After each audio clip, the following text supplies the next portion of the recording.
네, 황병준 TV입니다.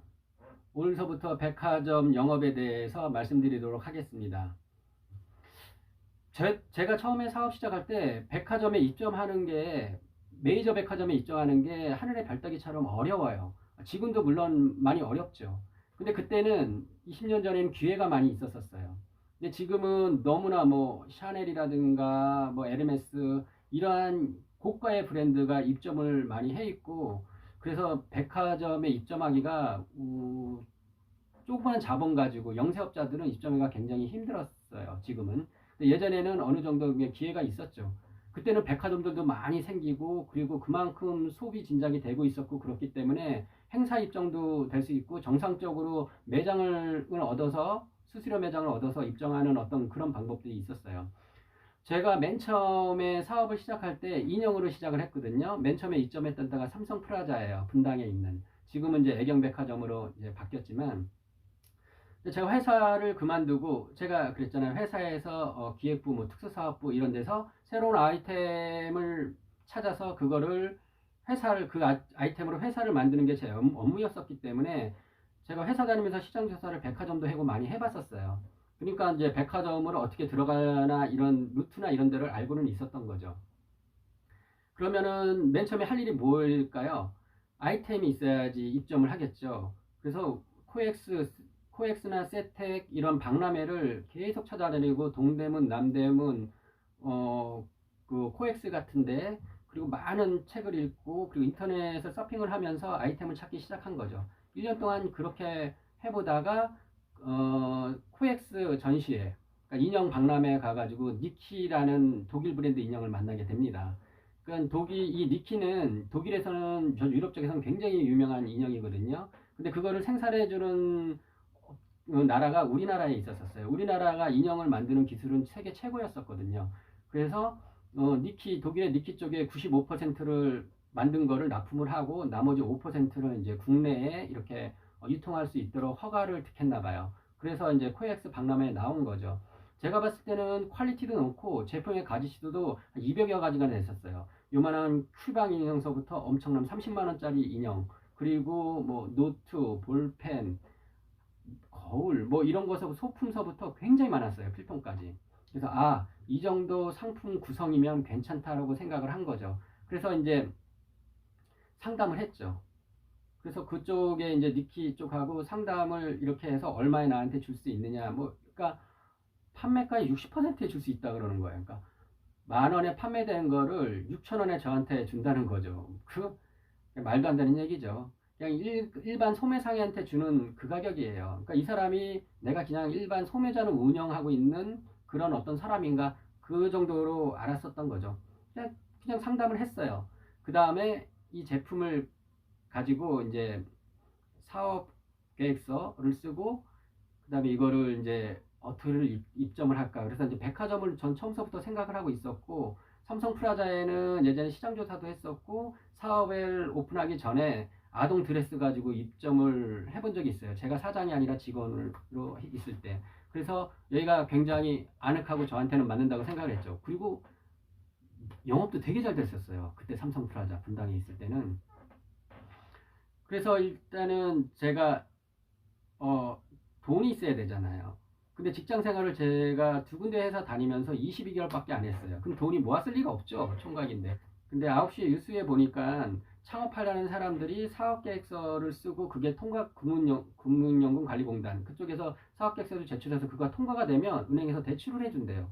근데 저는 기획부에 있었잖아요. 그러니까 사업계획서나 제안서 쓰는 데는 뭐 무리 없이 쓸 수 있으니까 그걸 써가지고, 그 다음에 거기 갔어요. 국민연금관리공단에. 그 담당자하고 이제 얘기를 하는데, 담당자가 대충 훑어봐요. 대충 훑어보더니, 인형을 가지고 사업을 시작한다는 거니까, 그렇죠. 그러니까 인형 말고도 뭐 제품이 여러 가지 있다. 그러면 사업계획서를 읽어보면, 백화점 영업을 하는데 입점을 했나요? 아니면 보증금과 임대료는 얼마죠? 계약서는 갖고 있습니까? 이렇게 물어보는 거예요. 그래서 제가 말했죠. 대출을 받아서 사무실을 오픈하고 백화점에 입점할 생각이다. 그러니까 승인이 안 나겠는데요. 백화점 거래 계약서라든지 뭐 그런 게 뭔가가 있어야겠어요. 여기에서 창업 자금을 대출받아서 사무소를 오픈하고 제품 사서 백화점 바이어와 상담해서 입점하려고 하는데 계약서를 가져오라는 건 앞뒤가 안 맞는 거 아니에요, 담당자님? 딱 그러니까 창업지원금을 받아서, 담당자 얘기입니다. 창업지원금을 받아서 그 돈이 보증금으로 쓰이거나 할 거 아닙니까? 근데 만약에 그쪽 분이 백화점에 입점해서 영업한다고 했지만 백화점에서 안 받아주면 끝 아닙니까? 덩그러니 사무실 하나 얻어먹고 이리저리 영업하다 자금만 탕진할 것 같은데요? 이렇게 말씀을 하시는 거예요. 그래서 제가 말씀드렸죠. 담당자님, 요즘에 웬만한 매장을 내는데, 가게를 오픈하는데 얼마나 드는지 아세요? 제 얼굴 쳐다보더라고요. 그러니까 여기서도 창업 지원 자금으로 뭐 1억에서 막 5억 줍니까? 최대 한도가 5천만 원이잖아요. 그리고 저도 1천만 원밖에 안 주잖아요. 그럼 1천만 원 가지고 담당자님은 매장 얻을 수 있을 것 같으세요? 자, 제가 시장조사한 바로는 A급 상권은 보통 보증금 10억에 권리금이 5억이 붙습니다. 임대료는 2천만 원이고요. B급 상권은 보증금 3억에 권리금이 한 1억 정도 붙고 임대료는 한 500만 원 정도 합니다. 동네 상권이라 할지라도 보증금은 월 1천만 원에 임대료가 50에서 80 정도 합니다. 그런데 제가 이제 백화점을 타겟으로 생각한 거는 그런 큰 돈을 여기서 지원해 주지 않을 뿐더러 저도 돈이 많이 없으니까 여기서 수수료로 들어갈 수 있는 백화점을 생각해서 백화점을 입점한다 그러는데 계약서를 가져오고 뭐 영업실적 가져오고 이런 말씀 하시는 거는 앞뒤가 안 맞는 거죠. 그래서 저는 그렇게 해서 백화점 역에서 돈을 벌어서 백화점 매장 확대하고 뭐 돈 많이 벌면 뭐 상가 사가지고 그렇게 살 생각이라고. 그러니까 담당자 백화점에 뭐 매출에 대해서 수수료로 이렇게 해서 들어갈 수도 있는 거예요? 그때 제가 묻더라고요. 자, 우리가 생각할 것은 여러분들이 공무원을 상대할 때 공무원은 아무것도 모른다고 생각하시면 돼요. 일일이 한 사례 한 사례를 다 알지 못해요. 그런 거죠. 이 담당자도. 그러니까 담당자보다 많이 알아야지 담당자를 설득할 수 있는 거죠. 아무튼 그래가지고 사업계획서가 통과가 됐어요. 그 사업계획서는 3천만 원을 빌려줘라 이런 내용이겠죠. 저는 신나가지고 그거 가지고 국민은행으로 달려간 거죠. 국민은행에 이제 담당자한테 대출 승인서를 보여준 거죠. 사업계획서가 통과돼서 이렇게 하게 됐다.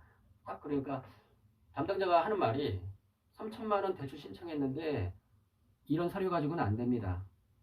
왜요? 사업계획서도 통과하고 국민연금관리본의 담당자가 가서 대출 받으라고 했는데요. 그러니까 이런 서류는 참고하라는 거지 이런 서류로 대출하라는 얘기가 아니라고. 그래요? 근데 나보고 담보가 있네요. 내가 담보가 있으면 못하러 거기 가서 시간 낭비하면서 사업계획서 쓰고 그랬겠어요? 그냥 여기서 내 담보로 대출 받아서 사업하면 되지. 그러니까 하여튼 안 된다고요. 이렇게 말을 하더라고요. 순간 뚜껑이 확 열리는 거예요. 그게 순진한 거죠. 무슨 국민연금관리공단이 사업계획서 승인해주고 은행 가서 대출을 해서 승인서 줬다고 은행에 줄 리가 없죠. 왜? 국민연금관리공단 소속이 아니니까 은행들은. 그래서 제가 그랬죠. 젊은 혈기에 담당자님 보니까 대학 졸업해서 여기 입사해서 지금 주임 정도 되면 나하고 비슷한 연배 같은데 내가 지금서부터 담당자님한테 욕이라도 시작할게요. 너무나 억울해서. 딱 그랬어요. 그러니까 이 소리 황당하게 저쳐서 눈 동공이 흔들리라고요. 그러니까 내가 제가 존경하는 김대중 대통령 승상님께서 9시 뉴스에 나와서 이렇게 해서 창업지원자금 이렇게 해주니까 이렇게 해서 이런 섬싱성 공약과 국민 피 빨아먹는 은행에 이자 누르면 화가 나서 제가 지금 화풀이를 하겠다고요. 그러면 대통령이 김대중 대통령이 텔레비에 나와서 구라쳤다는 얘기예요? 그렇게 하고 이제 시끄럽게 이제 하기 시작한 거죠. 왜? 그 위에 사람을 만나기 위해서 저는. 그렇게 하니까 지점장에서 지점장이 탁 나와서 딱 보더니 누구한테 지시를 이렇게 하더라고요. 그러더니 이제 담당의 그 위에 이제 과장님이 저한테 오더라고요. 그러니까 웬 또라이가 갑자기 소리 지르고 지랄을 하니까 이거를 고객들도 거기에 한 몇십 명 있는데 이걸 진정시켜야 되잖아요. 그러니까 위에 과장님이 오시더라고요. 그러니까 뭔 일 때문에 그러냐. 그래서 자초지종을 얘기를 했죠. 그랬더니 그 과장이 뭐 어디다 전화를 돌려보더라고요. 그러니까 아 고객님 제가 알아봤는데요. 1,000만 원 이하로 지원받는 거는 신용으로 되지만 1,000만 원이 넘어가는 거는 담보가 있어야 됩니다. 저희도 빌려드리고 싶은데 은행마다 대출 기준이라는 게 있지 않겠습니까? 그러니까 담보를 준비하셔서 방문해 주세요. 그냥 화풀이만 하고 나온 거예요. 그렇다고 여기서 제가 포기하냐? 포기하지 않았어요. 그러니까 저하고 동업하는 친구한테 자초지종을 얘기를 해서 너네 엄마가 빌라를 갖고 있으니 그걸 담보로 우리가 대출을 받자. 그러니까 그래서 이제 한 달여 동안 친구 엄마를 이제 설득을 했죠. 사업 계획서가 승인이 됐고 이거는 이제 이 사업대로 된다는 얘기고 막 한 달 만에 그래라 해가지고 그 국민은행 찾아가서 그 빌라를 담보로 해달라 딱 그랬더니 안 된다는 거예요. 아파트는 어느 정도까지 대출을 해주지만 빌라 같은 경우에는 방이 3개다 그럼 못 빼고 공시지가로 따져가지고 해도 대출이 나올 수가 없대요. 기준 미달이라는 겁니다. 청담동에 있는 빌라도 대출이 안 나와? 좀 조그마는 하지만 그래가지고 이제 이 동업하이라는 친구가 뭐 이러이러한 일이 있다고 자기 장인 어른한테 얘기를 한 거예요. 그러니까 장인 어른 한번 같이 가보자 해가지고 모시고 한번 가봤었어요. 장인 어른하고 탁 들어갔는데 그쪽에 부지장님이 그러니까 선생님 여기 웬일이십니까? 요즘에는 뭐 해설 안 하십니까? 그러니까 굉장히 유명한 원로 골프 해설자 분이셨어요. 그러더니 막 VIP실로 가더라고요. 그러니까 어떤 일로 오셨는데, 그러니까 우리 사이가 사업을 하려고 그러는데 대출이 안 나온다 그래서 한번 와봤어요. 딱 그러는 거예요. 그러더니 그 부지점장이 바로 과장 불러가지고 김 과장 왜 대출이 안 나오는가? 지금 해드려. 그냥 대출 나오더라고요. 2,760만 원. 하여튼 그렇게 해서 이제 사업을 자금을 그렇게 해서 마련을 했는데 대한민국은 그냥 이런 사회였어요. 영향력 있는 사람을 알아두는 게 뭐 몇 달을 거쳐서 사업 계획서나 그리고 평생을 흘려 산 어떤 빌라보다 영향력 있는 사람을 알아두는 게 더 쓸모가 있다. 그러니까 학연, 지연 뭐 이런 거죠. 하여튼 뭐 어차피 제가 신용이 없었으니까 하여튼 이렇게 해서 어떻게 해서든지 저는 성공한 거죠. 돈을 받아냈으니까. 그리고 나서 니키 코리아에 가가지고 이제 판매가 그대로 해가지고 60%에 100만 원씩 물건을 샀어요. 왜냐하면 제가 뭐 매장이 있는 것도 아니고 그리고 뭐 백화점에 들어간 것도 아니고 그래서 이제 100만 원 쳤어요. 왜냐하면 영업을 해야 되니까. 그래서 그 영업을 이제 열심히 했어요. 열심히 막 해서 뭐 일반 아는 선배 강남역에서 카페 하는 선배한테 찾아가가지고 형 내가 매대를 지원해 줄 테니 이거 형 차로 좀 사줘라 해가지고 그 형한테 또 형 아는 사람 3명만 소개시켜라. 완전히 다단계 전법이죠. 아는 사람 3명만 소개시켜줘. 뚱뚱해가지고 3명 소개시켜줘. 막 이래서 한 10군데 영업망을 이제 뚫고 그 다음에 그걸 있는데 저희 친형이 야 너 박정 알지? 형 친구 형 친구가 삼성 프라자의 매니저로 있다 그러니까 한번 연락해봐. 명함을 주시더라고요 형이. 그래서 그 형한테 연락을 했죠. 그러니까 형이 이놈 새끼 하더니 야 어린 나이에 사업 시작해서 한번 와봐. 샘플하고 결혼행사에서 그거 들고 와보라 그러더라고요. 그래가지고 이제 이제 갔는데 그 선배가 제 고등학교 선배이기도 하고 우리 형 친한 친구니까 그러니까 야 나는 지금 담당이 가구 쪽이야. 근데 이거는 내 담당이 아니고 보자. 저기 분이 담당님이시거든. 야 내가 소개시켜줄게 하더니 저하고 어깨동무를 이렇게 하고 팍 가더니 김 대리님 제 동생이 사업을 시작한다네요. 좀 잘 좀 봐주세요. 인형이에요 인형. 딱 그래가지고 이제 딱 그 자리에 앉았어요. 그러니까 그 김 대리님께서 묻더라고요. 친동생이냐고. 아니죠. 저희 형의 제일 친한 친구고 저희 고등학교 선배님 되신다고. 그러니까 그러냐고. 그래서 제가 샘플하고 거래명세표를 이제 보여드리니까 보시자마자 이 정도 가격으로는 돈을 절대 벌 수가 없다. 사오는 가격을 다시 가서 상담을 하시고 그리고 인형은 사양 사업인데 왜 인형을 하려고 그러느냐. 그래서 제가 백화점 영업이 어떤 건가 한번 이점해보고 싶다고. 망해도 좋으니까 이점만 하게 해달라고. 그러니까 알았다고 검토하고 연락드리겠다고 그러더라고요. 그래가지고 연락이 왔어요. 연락이 와가지고 입점을 하게 됐죠. 정규 입점이 아니고 행사 입점인데 진짜 고마우신 분이죠. 황금 자리죠. 에스컬레이터가 이렇게 올라가잖아요. 거기 앞에 자리. 매대를 만들어 갖고 오라 그러더라고요. 그래서 90만 원짜리 매대 만들고 정규 입장 매장 입점하려면 인테리어를 매력 들여서 해야 되잖아요. 얼마나 좋아요. 매대 90만 원짜리 저기 을지로상가 그쪽에 가서 이제 만들어서 입점을 딱 하면서 니키코리아라는 회사를 가서 했죠.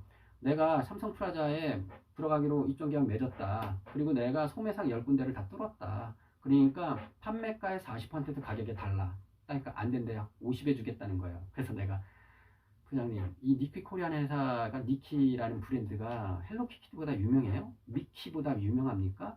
유명하지 않잖아요. 그리고 백화점 여기 들어가요? 안 들어가잖아요. 영업만 몇 군데나 갖고 있어요. 지금 신생이잖아요. 서로 시작하는 업체끼리 서로 도움 주고받고 해야지. 저한테 뭐 그렇게 10%더 받아서 뭐 하실 거냐고. 저는 안 해도 그만이라고 그랬어요. 그래서 판매가의 40%의 물건을 받고 부가세 포함해서 그렇게 해서 이제 장사를 했어요. 장사는 되게 잘 됐어요. 에스컬레이터 옆이잖아요. 그리고 니키 인형이 굉장히 퀄리티가 높았었어요. 그래서 거기에서 이제 시작이 된 거예요. 잘 팔리거나 유명한 제품을 갖고 있을 때는 생산업자가 칼자루를 쥐는 거예요. 그러니까 샤넬이나 뭐 에르메스 뭐 이러한 진짜 세계적으로 유명한 브랜드는요, 백화점 입점할 때 수수료가 20%밖에 안 돼요. 근데 우리나라 브랜드 잘 안 알려진 브랜드가 들어가잖아요. 수수료는 30%가 넘어가요. 그거죠. 그러니까 저는 약자잖아요. 그러니까 유명한 제품도 아니고 그렇지만 좋은 인맥으로 이제 그렇게 해서 싸게 이제 들어간 거죠. 그리고 백화점 영업을 이제 이렇게 시작을 해 보니까 참 굉장히 힘들어요.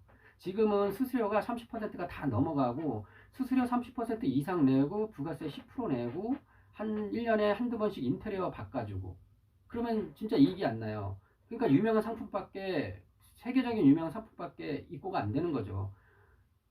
솔직히 샤넬 가방 하나의 원가가 얼마겠어요. 근데 브랜드 가치죠. 90%는 브랜드 가치라고 저는 생각을 하거든요. 그리고 백화점에 가면 판매 가격 낮춰라. 뭐 퀄리티는 백화점 퀄리티로 만들고 그다음에 판매가는 뭐 마트 수준으로 낮춰라. 그렇게 강요하고 할인 행사를 막 진행하라고 그러고 그리고 뭐 인테리어도 하라고 그러고 홍보비를 뭐 전단지 뿌리고 뭐 하고 그 홍보비를 전가시키기도 해요. 그리고 아주 나쁜 경우는 접대나 뇌물을 요구를 해요. 근데 저는 처음에 만났던 저희 선배나 아니면은 그 김대리님이나 그런 거를 하지는 않았었어요. 그냥 은인이죠, 은인. 그래서 이제 삼성 프라자에서 판매가 잘 되니까 그 다음부터는 쉬워요. 왜냐? 실적이라는 게 생기거든요. 그러면 다른 백화점이나 다른 판매차 가가지고 이 정도 실적이 있습니다. 딱 그러면 잘 팔리네요. 그럼 어떻게든지 자리를 마련해줘요. 그러니까 맨 처음에 들어가기가 힘들지만 맨 처음에 들어가서 영업이 시작해서 실적을 갖고 있으면 그 다음서부터는 영업하는 게 반으로 정도 쉬워집니다. 그리고 백화점에 계속 있다 보면 그 동종업계 사장님들하고 친분을 쌓게 돼요. 관리자들하고. 그 다음에 들어간 데가 이제 안녕 봄백화점이죠. 안녕에 여름 행사 들어가는데 같이 친하게 지내던 곰돌이 푸하는 사장님이 같이 입점하자 돈을 반반 내고 그래서 매장을 반으로 쪼개서 인테리어 같이 대고 그리고 반반해서 들어갔어요. 그 사장님은 튜브, 구명 자켓, 여름 상품을 많이 취급을 했었고 전 여름 상품이라 방수 케이스 그 다음에 인형은 여름 상품이 아니에요. 겨울 상품이죠. 털이 있으니까. 그래서 했는데 한 달 장사 보니까 저는 안 되겠더라고요. 그래서 저는 빠졌죠. 빠져고 딱 계산해 보니까 500만 원 손해를 보더라고요. 그러니까 삼성 프라자에서 돈 번 거 여기다 다 넣어버린 거죠. 아무튼 맨 처음엔 삼성 프라자, 그 다음에 안양 봄백화점. 지금 안양 봄백화점이 없어졌지만 그렇게 두 군데를 필두로 해가지고 이제 우리나라 백화점을 서서히 이제 들어가기 시작을 합니다. 그러면 다음 시간에 들어간 곳은 유투존하고 그 다음에 미도파계 백화점 두 군데를 또 영업에 대해서 말씀을 드리도록 하겠습니다. 네, 계속 많이 구독과 좋아요 눌러주시고요. 많은 관심 부탁드리겠습니다.